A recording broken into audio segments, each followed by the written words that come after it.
No JBN de hoje, você vai ver que depois de mais de 80 dias fechados, os shoppings e o comércio de rua de São Paulo reabriram as portas com horário de funcionamento reduzido. A reabertura provocou grandes aglomerações na maior cidade do país. E hoje é dia de Corpus Christi. A data celebra o sacramento do corpo e sangue de Jesus Cristo. Hoje você vai ver como foram as celebrações do Santuário Basílica do Divino Pai Eterno em Trindade e também em Goiânia. E hoje ainda nós vamos acompanhar as últimas informações do Papa Francisco com o nosso correspondente Silvonei José, que vai trazer as notícias direto de Roma. E é claro que a gente vai conferir também o 4º episódio da nossa série Alegria do Amor. Hoje você vai conhecer mais uma história inspiradora, então fique de olho. O JBN de hoje já está no ar.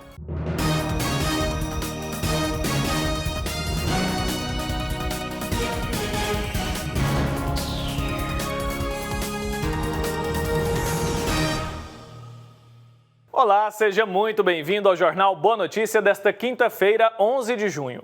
O presidente Jair Bolsonaro anunciou em uma rede social a recriação do Ministério das Comunicações. A pasta da Ciência, Tecnologia, Inovações e Comunicações será desmembrada em duas a partir de segunda-feira.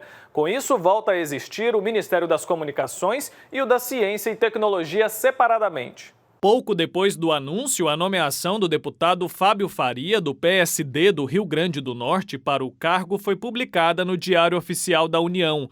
O partido do titular da pasta faz parte do Centrão, grupo com cerca de 200 deputados e que tem o hábito de trocar apoio no Congresso por cargos. Com a recriação do Ministério, a Secretaria de Comunicação do Palácio do Planalto foi extinta. Fábio Van Garten, até então chefe da SECOM, assume o posto de secretário executivo do novo Ministério das Comunicações. Segundo a presidência, a recriação do Ministério não vai representar aumento de despesa, uma vez que o novo Ministério vai utilizar apenas cargos e estruturas já existentes. O Ministério das Comunicações foi extinto em maio de 2016 pelo então presidente Michel Temer. Após mais de 80 dias fechados, os shoppings de São Paulo reabriram as portas com horário de funcionamento reduzido a partir de hoje. Ontem, o comércio de rua já tinha voltado a funcionar. O retorno das atividades provocou filas e aglomerações. As ruas ficaram lotadas e o transporte público também. A medida faz parte da flexibilização do bloqueio causado pelo coronavírus. A maior cidade do país reabriu mesmo depois de atingir um novo recorde no número de mortos. O movimento é semelhante ao que já era registrado antes da pandemia. A diferença é que a grande maioria dos comerciantes e compradores está usando máscaras. Os centros de compras foram autorizados pela Prefeitura da capital paulista a operar em horários reduzidos. As regras da flexibilização determinam que os estabelecimentos poderão atender apenas 20% da sua capacidade habitual e só poderão ficar abertos durante 4 horas por dia. E no nosso comentário de hoje a gente vai ouvir a oftalmologista Letícia Dourado. Ela vai falar para a gente sobre os cuidados que devemos ter com os olhos para evitar que eles se tornem porta de entrada para doenças como o novo coronavírus. Veja. Boa noite. Hoje eu estou aqui para falar sobre o coronavírus e os cuidados com os olhos.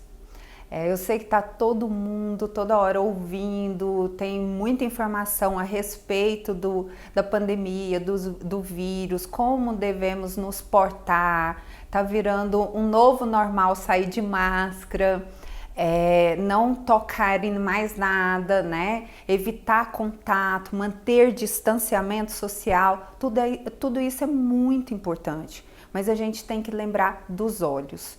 Nossos olhos também é uma porta de entrada, assim como a boca, o nariz, nós temos que lembrar que ele também pode ser contaminado e nos transmitir o coronavírus. Então, o que nós temos que fazer? Evitar ao máximo contato com os olhos enquanto nós estivermos na rua, não coçar, não passar as mãos, não ter mesmo contato. Igual não podemos ficar encostando na máscara, não podemos encostar nos nossos olhos. O ideal mesmo seria utilizar óculos de proteção para quem vai ter contato com alguma secreção, alguém muito próximo de você, tá? Esse seria, digamos, o ideal. Agora, o que a gente pode fazer no dia a dia? Nós podemos evitar encostar as mãos nos nossos olhos sem lavá-las, sem usar o álcool gel. E aí eu quero deixar um alerta para os usuários de lente de contato. Gente, normalmente a lente de contato já é um corpo estranho dentro dos nossos olhos. Todo mundo que utiliza uma lente de contato deve ter passado no seu oftalmologista, seu médico te orientou como desinfectar, como cuidar do estojo, com todo um ritual, um protocolo de cuidados. E agora esses cuidados têm que ser redobrados, tá? Tem que usar o produto certo, deixar no tempo especificado, ter muito cuidado também com o estojo da lente, limpar, trocar mais vezes. Tudo isso é um cuidado a mais com você e com a sua saúde e sua saúde ocular. Então, o que eu vou te dar de conselho? Se você estiver na rua, tá com a lente de contato, começou o olho a ficar vermelho, o olho começou a ficar com aquela sensação que tem um corpo estranho, que tá mais seco ou coçando, qualquer sinal de diferente, vamos tirar essa lente. Então você vai lavar sua mão, como está aí na mídia, falando com todo cuidado. O ideal seria, depois de lavar as mãos, você pegar, passar o álcool em gel. Então você vai fazer essa desinfecção, pega o seu estojo, tira a sua lente, coloca no produto e coloca o seu óculos, tá? Esse seria o ideal. E aí tem algumas pessoas que falam, nossa, mas é muito difícil usar óculos com máscara, é muito difícil ficar sem a lente de contato. Gente, eu sei que é. O óculos embaça, o óculos atrapalha. Quando a gente está com a lente de contato, ele diminui, porque tem armação também, né? Então ele diminui um pouco o nosso campo de visão. Quem tem alto grau, o óculos fica pesado. Eu sei que tem várias, digamos, nuances, mas a gente tem que lembrar que o óculos é uma proteção a mais. Lembra, na mídia a gente está vendo todo dia, lembrem das pessoas, dos médicos que estão na mídia, ou está com aquela full face, que é aquela máscara de plástico que cobre o rosto todo, ou nós estamos com os óculos de proteção. Então, o seu óculos também serviria como uma proteção a mais para os seus olhos. Pense como esse lado, pense como mais um cuidado, tá? E o que eu quero deixar assim bem claro é só mais um cuidado. Isso vai passar, daqui uns dias nossa rotina vai entrar no eixo novamente e tudo vai voltar ao normal, se Deus quiser. E agora a gente muda um pouco de assunto para falar sobre a solenidade de Corpus Christi, que começou com a Missa do Crisma, que este ano, por causa da pandemia, teve a data mudada. A celebração foi presidida pelo arcebispo de Goiânia, Dom Washington Cruz. Quem acompanhou e mostra tudo para a gente é a repórter Daiane Rodrigues. Pela primeira vez, a Missa do Crisma, momento em que a igreja celebra a bênção dos santos óleos, foi realizada no dia de Corpus Christi. Tradicionalmente, a celebração acontece antes do Tríduo Pascal, na manhã da Quinta-feira Santa. Mas com a pandemia da Covid-19, a data foi alterada. E nesta ocasião se manifesta, se torna explícita também aos olhos a unidade da igreja. Ela é una em si mesma, mas precisa de algumas ocasiões para manifestar-se publicamente como única, santa, católica e apostólica Igreja de Jesus Cristo. Uma celebração cheia de representatividade. A principal delas é quando os óleos que vão ser usados nos batismos, crismas, unção dos enfermos e ordenações são abençoados. Assim, eles passam a simbolizar o toque curativo de Deus na vida dessas pessoas. Nesta mesma celebração, os padres renovam junto ao bispo seus compromissos sacerdotais. O gesto faz memória à instituição do sacerdócio. Este momento é conhecido também como Missa da Unidade e expressa a comunhão diocesana em torno do mistério pascal de Cristo. Momento muito forte de comunhão e bastante especial para quem recebeu a bênção pela primeira vez. É muita alegria para mim poder participar dessa celebração, pela primeira vez como padre. Embora tenha participado muitas vezes, acompanhado, estar unida ao bispo nesse momento difícil, né? Nos torna também mais participantes do sofrimento de Cristo e nos coloca em um mistério que a gente consegue elevar a nossa alma para viver melhor essa celebração. Este ano, por conta da situação que vive o país, apenas os padres com menos de 60 anos e fora do grupo de risco participaram da celebração, seguindo todas as recomendações dos órgãos sanitários.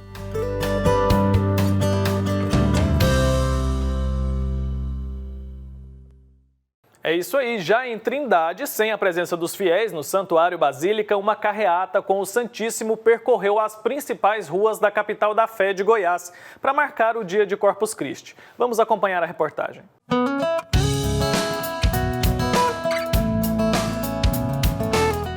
No Santuário Basílica do Divino Pai Eterno, a solenidade da Santa Missa de Corpus Christi foi presidida pelo Superior Provincial dos Redentoristas de Goiás, Padre André Ricardo, que explicou o significado deste momento para a comunidade cristã. Essa festa ela é muito importante porque Jesus, no momento em que ele estava para poder assumir a cruz, ele nos dá o todo do seu ser. A única coisa que ele tinha para dispor era o seu próprio corpo.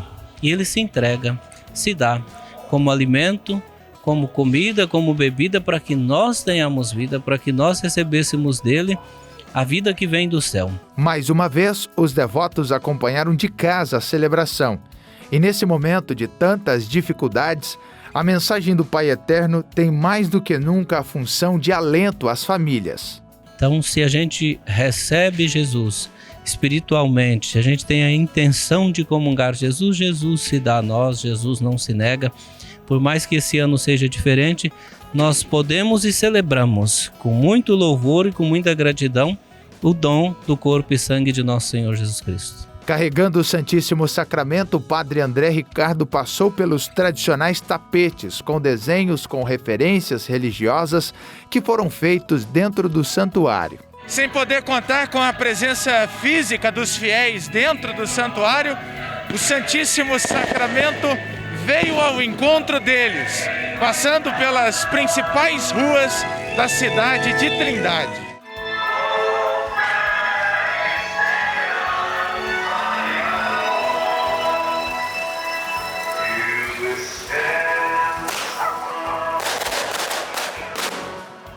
Não tem nem jeito de eu medir essa emoção.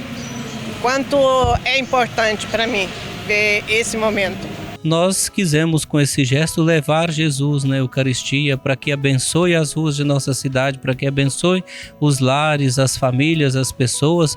Muitas pessoas, eu me emocionei bastante porque muitas pessoas no trajeto algumas fizeram altares, outras saíam de suas casas, ajoelhavam-se diante de Jesus que estava passando, prestando a sua devida homenagem, o reconhecimento que é o dom da Eucaristia entre nós. Muitas pessoas choravam, sentindo a falta de comungar nas espécies de pão e de vinho o próprio Jesus, mas com esse gesto comungavam Jesus espiritualmente. Que no dia de Corpus Christi, a bênção chegue para todos os filhos do Pai Eterno.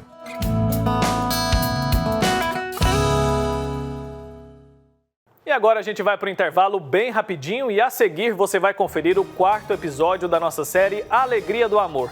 A gente vai te mostrar mais uma história inspiradora, é já já.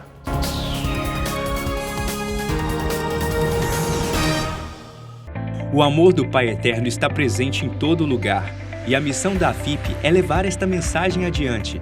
E tudo isso só é possível graças à nossa união. Reze conosco, ajude a fazer o bem. Faça parte desta família de amor.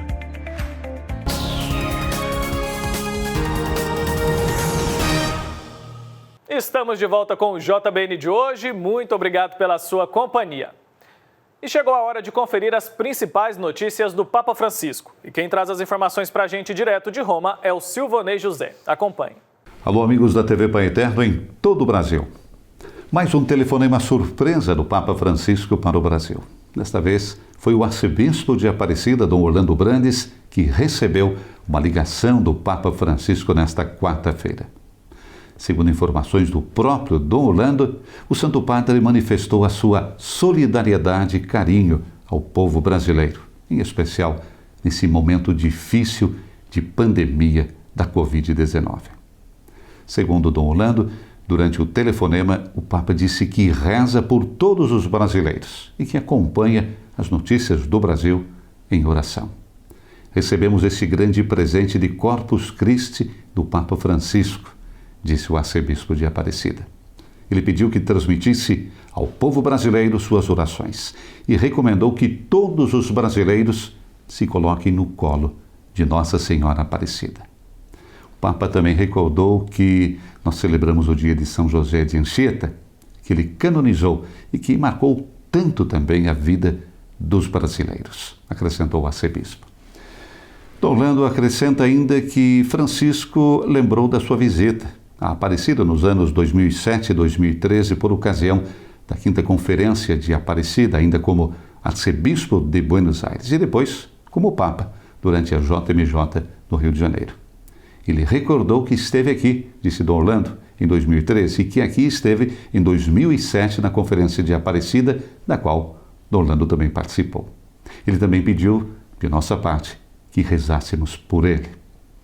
De acordo com o arcebispo, Francisco falou ainda da imagem de Nossa Senhora Aparecida, que foi entronizada nos Jardins Vaticanos, recordamos, em setembro de 2016. Ele disse: a imagem de Nossa Senhora Aparecida está bem pertinho de mim.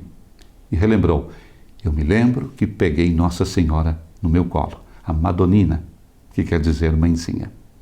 Recomendo a todos vocês estarem no colo da mãezinha Aparecida, destacou ainda nosso arcebispo. Orlando disse que o Papa pediu para dar uma bênção ao povo brasileiro em seu nome. E concluindo o telefonema, Francisco deixou uma mensagem aos brasileiros: coragem e esperança. Somos pessoas de fé. Essa foi a 3ª ligação do Papa Francisco para o Brasil durante a pandemia do coronavírus. O Santo Padre, recordamos, já havia telefonado para o arcebispo de Manaus, Dom Leonardo Steiner, e também para o arcebispo de São Paulo, Cardeal Odilo Scherer, para manifestar a sua solidariedade.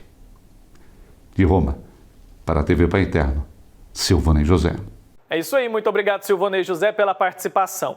E na reportagem de hoje da série Alegria do Amor, a gente vai conhecer a história do casal Adelino e Clara. Eles decidiram construir um relacionamento cristão, seguindo os preceitos bíblicos. Veja na reportagem.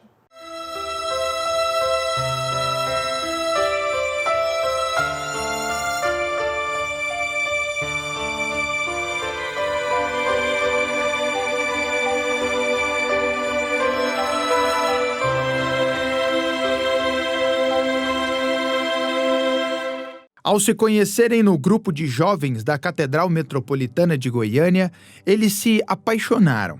A história da Clara e do Adelino serve de inspiração para os casais que querem ter uma união fortificada com as bênçãos da igreja desde os primeiros passos. Eu conheci o Adelino antes dele me conhecer, porque eu já via na igreja e isso... achava muito bonitinho, né, o fato dele rezar, né, parecia um bom rapaz. E aí surgiu a oportunidade de eu conhecê-lo no grupo de jovens, e aí a gente começou a conversar e viu que a gente dava muito certo, e aí a gente começou a namorar. O Adelino é engenheiro civil, a Clara é servidora pública. A presença de Deus sempre foi sentida nesta união. Por isso, não tiveram pressa e buscaram manter a essência do amor e da fé caminhando juntas.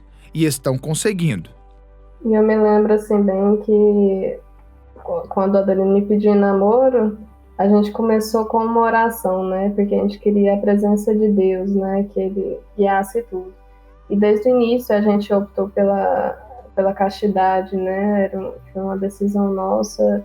Era de princípio e com o nosso amadurecer, né, no crescimento na fé, a gente foi vendo que era mais do que princípio, né, que era pelo amor um ao outro, né, que a gente tinha, que a gente ia optar pela castidade. Né? Tanto para mim quanto para ela, o fato de ter essa vida inserida na igreja é muito importante, porque nós dois um acompanha o outro na igreja, né? Então a gente é companheiro um do outro, a gente serviu muito tempo no Ministério da Eucaristia e hoje ela canta, eu continuo no Ministério da Eucaristia, mas assim, a gente sempre tá companheiro um do outro, e se não fosse assim seria muito difícil, né? Então esse lado assim de serem os dois, se conhecidos na igreja e participar junto da igreja foi um fato muito importante para a gente estar mais tempo junto, para a gente dividir mais as coisas, ser mais companheiro. No documento Amoris Laetitia, escrito pelo Papa Francisco em 2016, existe um capítulo dedicado ao matrimônio e virgindade. Lá está escrito que uma pessoa casada pode viver a caridade em um grau altíssimo.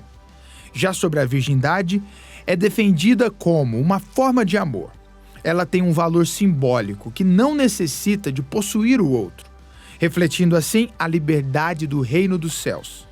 Sendo assim, o documento reforça que a virgindade é um convite para os casais viverem o seu amor conjugal na perspectiva de amor definitivo a Cristo, como um caminho comum rumo à plenitude do reino.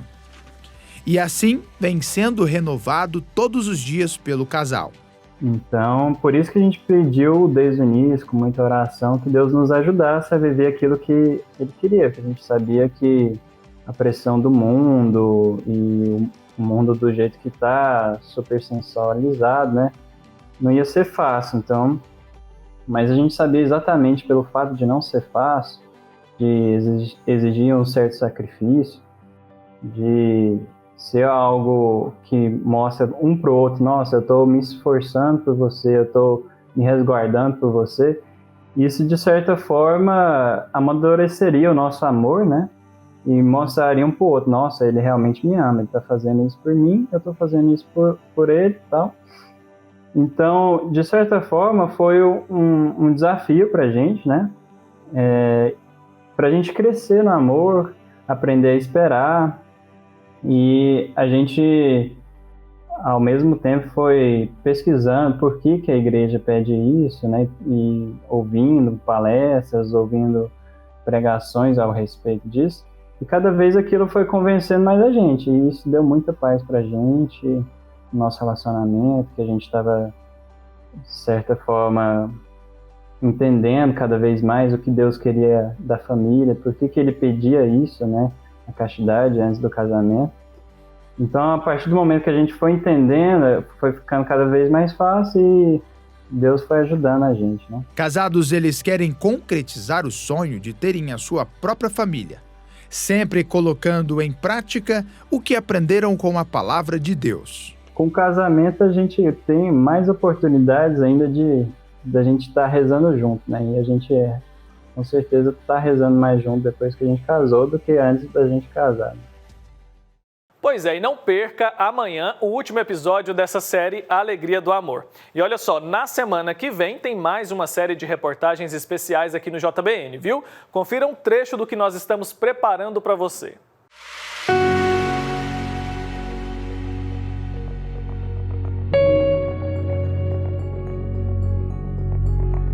O anúncio do Evangelho é o ID, né?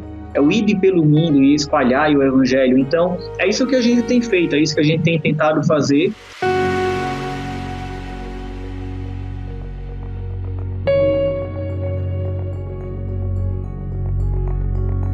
É aquele sentimento que nos faz ser verdadeiros cristãos, né? E pensar com o olhar do próprio Jesus, de amor àquele próximo. Nessa hora, se a igreja se coloca ao lado da vida, que é sua missão, vai salvar muitas pessoas desses desastres trazidos pela pandemia. Pois é, muita coisa boa vindo por aí, então fique de olho aqui no JBN, tá bom? E esse foi o JBN de hoje, muito obrigado pela sua audiência, a gente vai ficando por aqui, lembrando que amanhã nós estamos de volta e é claro que eu conto com a sua companhia. Então um forte abraço para você, se cuide e até lá!